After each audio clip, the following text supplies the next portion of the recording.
Labor Day weekend in Pattaya drives significant domestic tourism. Hi everybody, I'm Adam with TPM Media. Today, May 2nd, 2022, which by the way is the government holiday for Labor Day, although the actual holiday fell yesterday.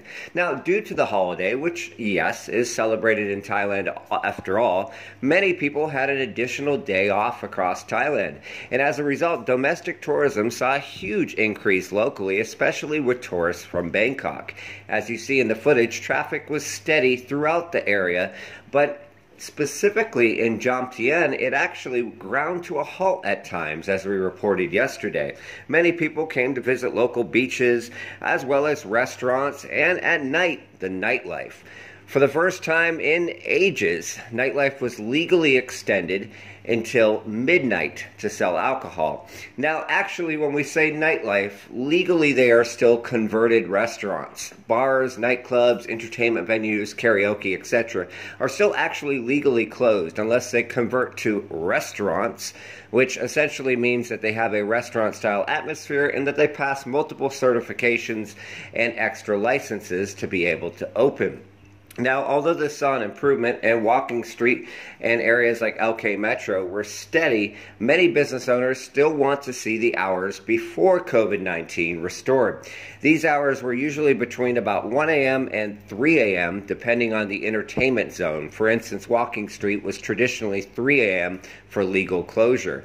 Now, at this time, the closing remains legally midnight, although we will see what the enforcement looks like in the near future. Finally, we're also seeing more international tourists arrive in Pattaya, as yesterday, for the first time in 2 years, entering Thailand became significantly easier with any type of quarantine removed, except for some unvaccinated people who do not take a RT-PCR test at least 72 hours before entry.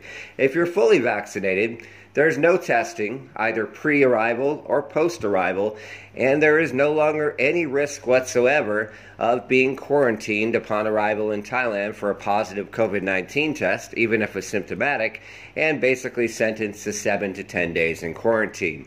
With this gone, media in Phuket and Bangkok were reporting a significant uptick in tourists arriving at the airports, and tourism owners across the country are optimistic that this means that tourism will slowly but surely begin to return.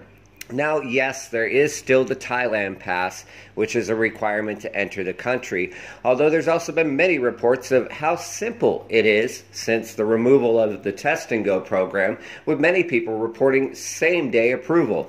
Now, of course, this doesn't help last-minute short-term tourists, especially those from nearby countries like Malaysia or India, who like to come for 1 to 3 days and will not bother with any sort of pre-approval program. And the Thai government has said that they've heard this and they are planning to eventually remove it, but of course there's no date set in stone. For now, there's one final day of holiday today. Some government offices are closed, but many are actually open today, so keep that in mind. As always, we thank you guys for tuning into TPM Media. If you haven't liked or subscribed yet, we invite you to do so. Have a wonderful week ahead. Take care of yourselves and each other.